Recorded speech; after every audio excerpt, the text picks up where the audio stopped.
noticing it because of the time difference between them, and they are not really at a very fast pace. But the last couple of years, I mean, and this year, we have seen there is an acceleration of that. So everyone is noticing that there is something is happening. But this is the system that's been needs a lot of reforms that we didn't look at for the past 2 decades.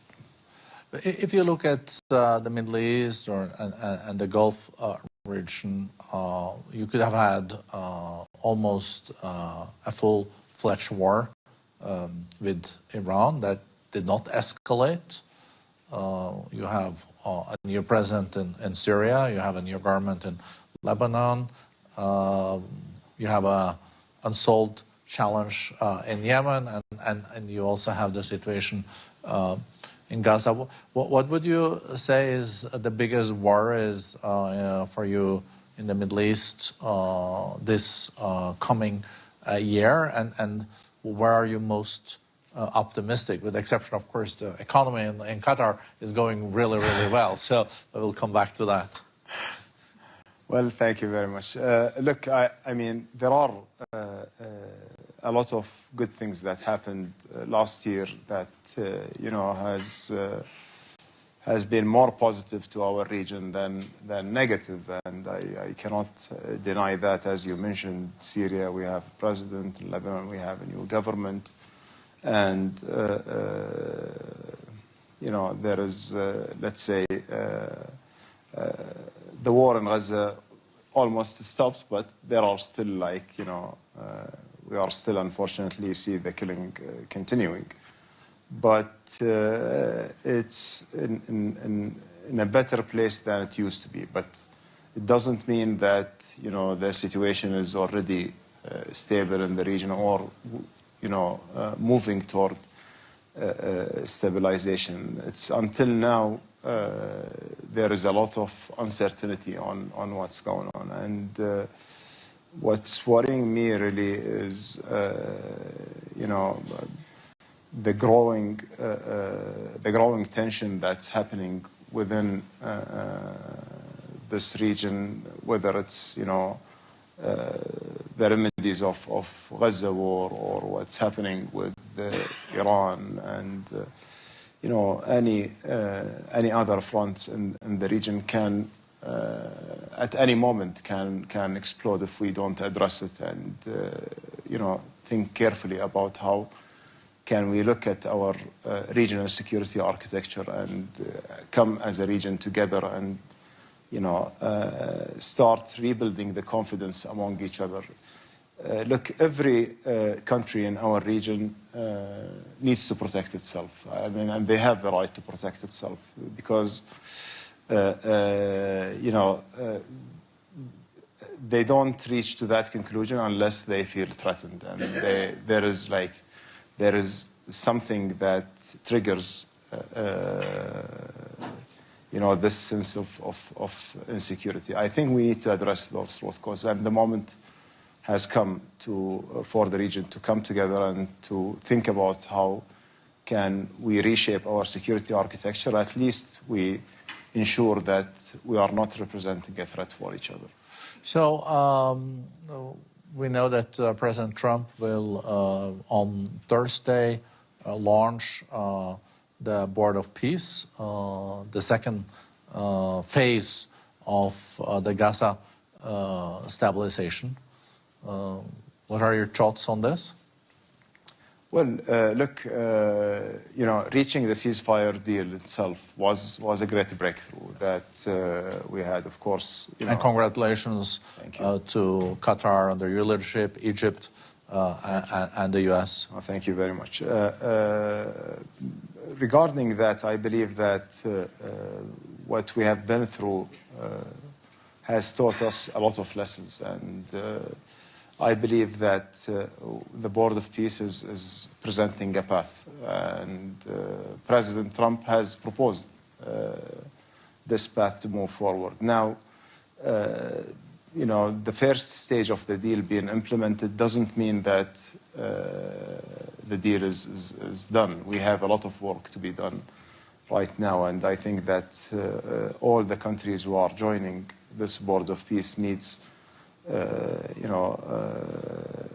to work hard and to make sure that this board of peace is functioning in a way that serves the purpose and become a stabilizing factor. And Qatar is on the board.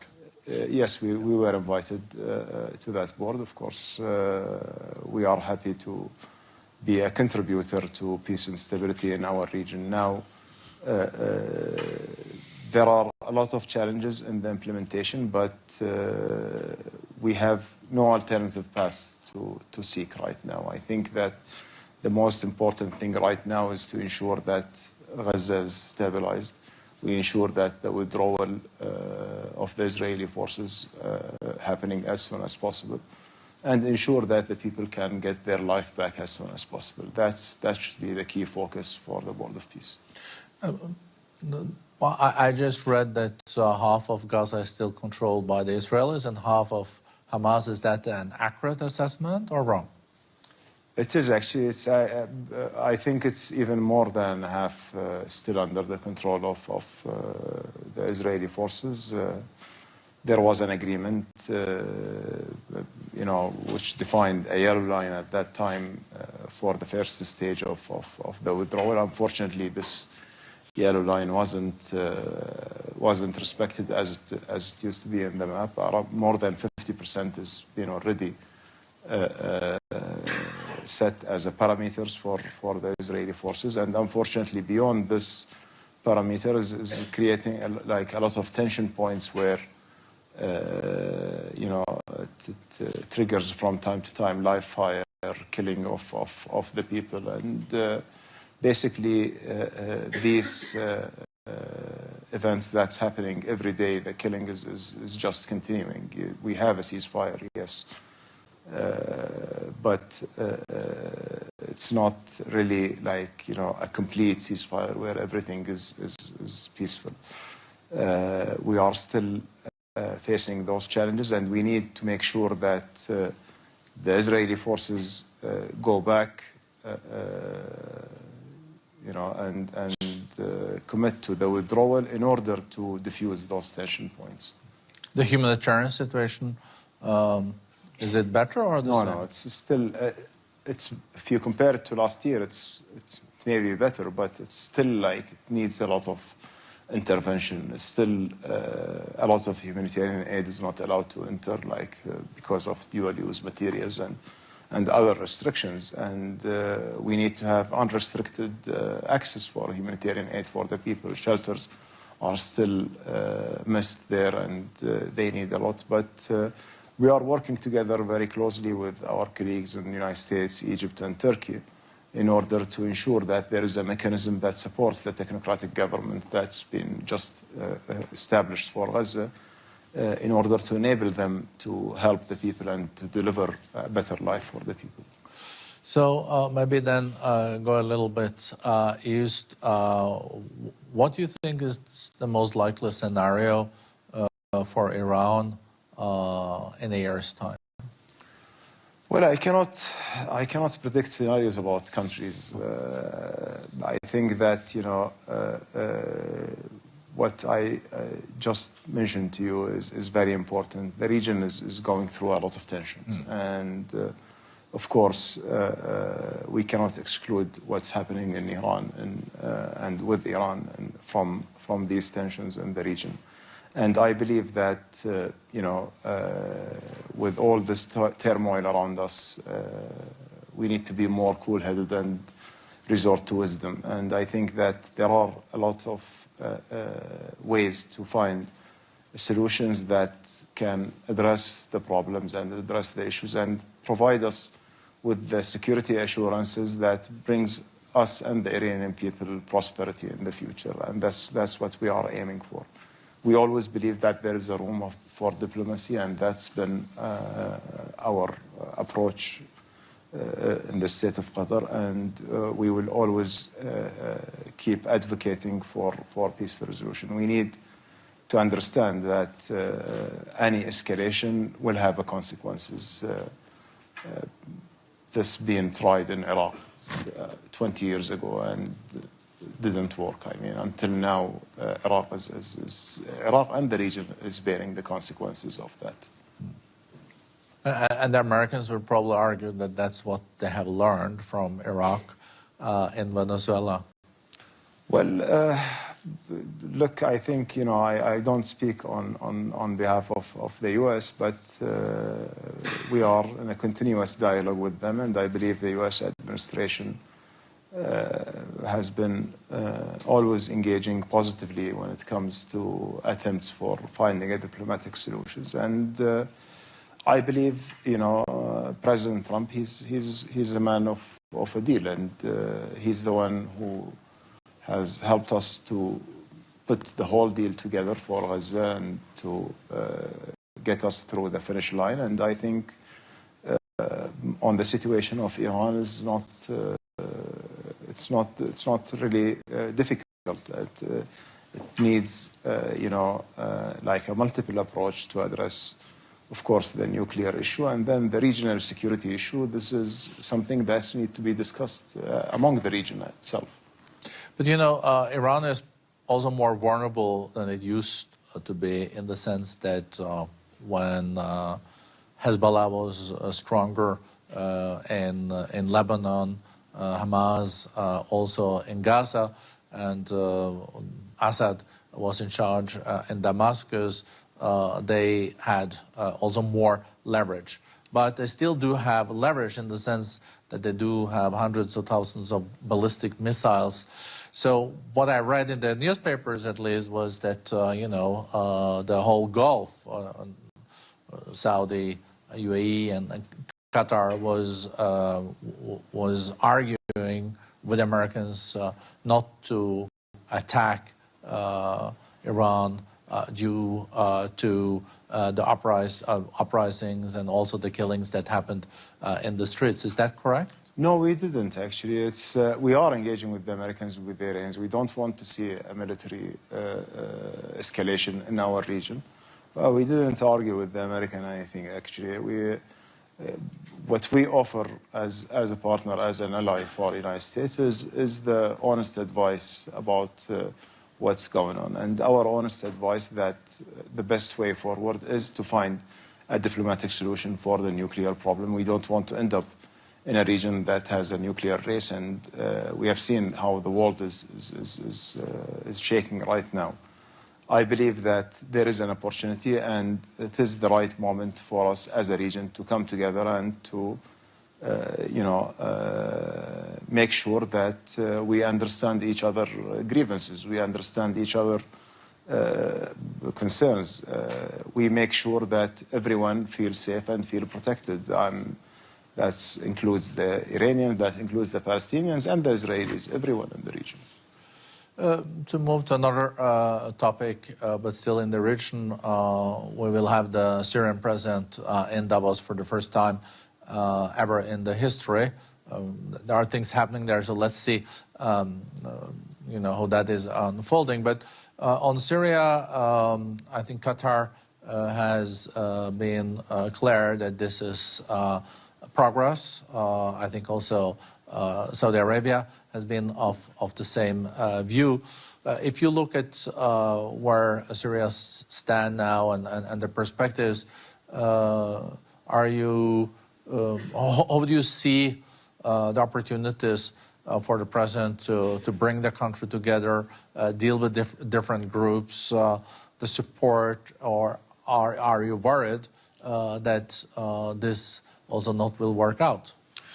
Well, first of all, I think that Syria has went already through a very difficult 15 years, and 15 years of such a turmoil and conflicts will always have its consequences, and we know that it's not easy to come to a country after a civil war and to start rebuild the institutions, rebuild the state, rebuild the systems. It's a difficult job, and the Syrian government needs help, and they've been asking for this help. All of us, we are trying to help them to reach to that stage. Now, there will be a lot of challenges, we know, but at the end of the day, Syria, the beauty of Syria is this diversity, this social fabric of Syria that has been there for centuries, not something new. And I believe that everyone in Syria wants to see, one Syria, stable Syria, wants to ensure that they are treated equally and their rights are protected, and it's their right. And I believe that our contribution as a region or as an international community to Syria is to help them to build their state, to build their institutions, to build this inclusive system that includes everybody. But you cannot have it, you cannot build a state without building proper institutional system that includes everybody.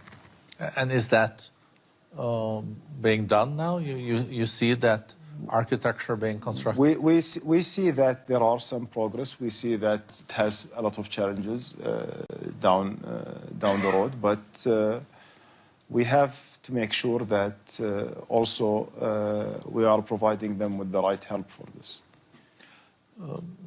If you go a little bit east again, you have Iraq, and a country that can produce millions of barrels of oil per day. Why is it still so poor? Well, Iraq is not poor, first of all. I think Iraq is already rich. It's, unfortunately, as I mentioned, this is the result of a military action, and that's the consequences that the region has paid. And basically, if we look back in the history, like there are turning points for our region that happened to us. That my generation, when we grew up, Iraq-Iran war, then Iraq invasion in Kuwait. And then, like all the events, building up in our region. But we believe that the turning moment for us in that region was Iraq invasion to Kuwait. That has been like the turning point for the entire region, which put the entire region in a path of turmoil. Unfortunately, we couldn't until now rescue it. And unfortunately, when you talk about Iraq today, that has all these resources and it's rich. But yet people think about it or look at it from the outside, they still think that it's a poor country because there are a lot of people are still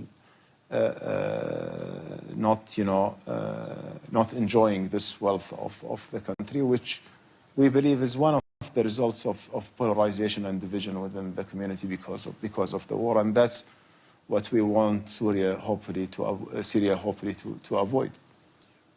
And for Syria, unfortunately, they don't have the same natural resources related to oil and gas as Iraq. But you're so right. I think there is a lot of resources. Of course, there's still humanitarian situations in Iraq, but I think there is also a lot of corruption in the country. That's corruption. Unfortunately, is a plague that's eating a lot of government. Unfortunately. Yemen. Do you want to talk about that? Well, look. Yemen, our policy has been very clear from the beginning. We support the legitimacy there in Yemen. We support, the right of the Yemenis to decide on their own future. And I believe that what has been achieved already many years ago in the national dialogue was a good model for the Yemenis that everyone has embraced. Unfortunately, it wasn't implemented, and it led us to a situation where there are, some groups feeling that separation is the solution, and others, they don't see it this way. I believe, at the end of the day, it's the call and the decision of the Yemeni people, but as a policy for the state of Qatar, we remain supporting the legitimacy. We would like to see Yemen staying united, and we would like to see the outcomes of the national dialogue that all the Yemenis agreed to to be implemented and to see if this will satisfy the needs of the Yemeni people or not. So Qatar has done a lot in peace and reconciliation.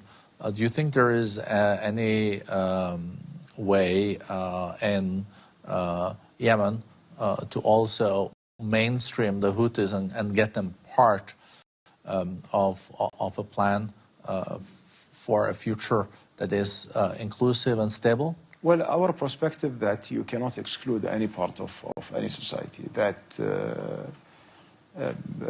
Houthis or others, they are all part of this Yemeni social fabric, and they need to find a solution how they can coexist together. That's why I go back to the outcome of the national dialogue, which actually addressed most of the concerns of each and every group in Yemen. I think that is key for the stability of Yemen and for the future. And everyone can play a positive role. And stable Yemen means stable GCC, stable Gulf, stable Arabian Peninsula. And stable Arabian Peninsula, it means also a stable region. And that's, I always, reiterate the importance of this is the right moment for all of us to come together and to start talking very openly and, candidly about our security concerns and try to put together a security architecture where we feel really protected and safeguarded. We started the discussion, Prime Minister, with the geopolitics. And the geopolitics do look more complicated now than it did in Davos last year. We maybe didn't think that was possible, but I think that's a reality.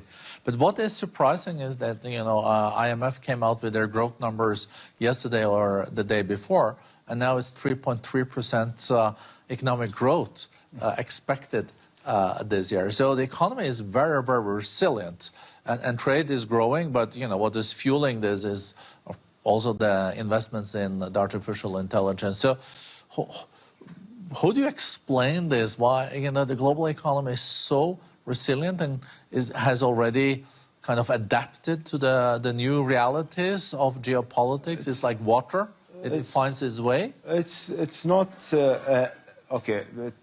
It adapts eventually, but it's not right now. It's not about the adaptation. It's more about what the effects of this geopolitical turmoil didn't reach yet.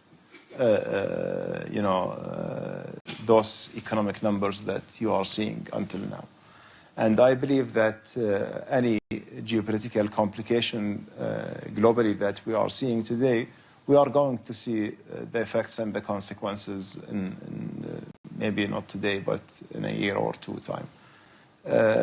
Yes, there is a big growth that's happening in the technology and artificial intelligence that's driving this global growth. But if you are going to look at across sectors, there are areas which have been affected because of this geopolitical situation.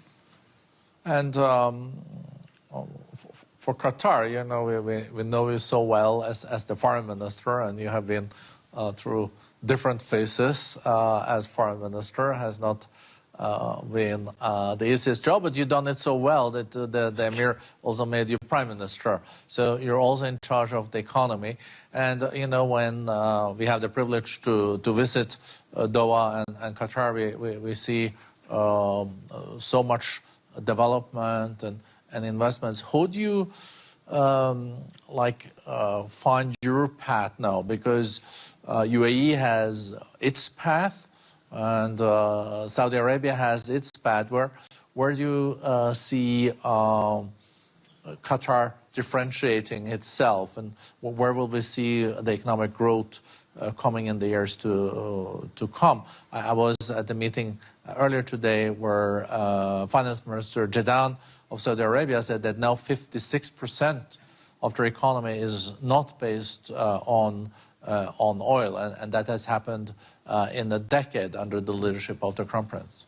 Well, actually, look, I think that if you look at Qatar economy, there is a rapid growth that we see year on year. Now, we have registered the growth this year around 2.9%, and we are expecting this growth to accelerate because of the expansion of the LNG, which will make our diversification job very more challenging because of the increase in the gas production. But it's still a good thing. It is. Also for the world, I guess. It is actually, I think it's an outstanding thing. And I believe that if you look at Qatar, Qatar is uniquely positioned when it comes to the energy and the supply of LNG, which will remain a base load.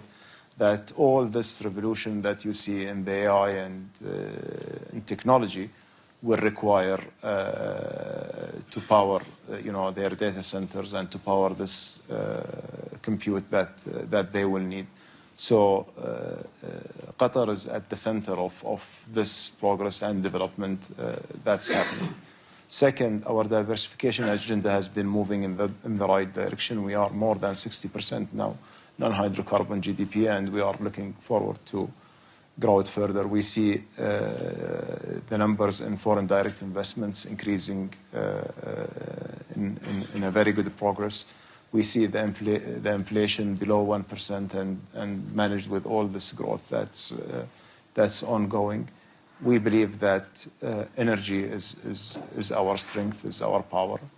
We believe that diversification is our resilience, and we believe that technology is the future. Packaging all those together, I think Qatar have a great path forward, and I believe that what we are going to see in the next few years, you will see Qatar has been already very well known in establishing multinational companies and global brands like Qatar Airways or QMB or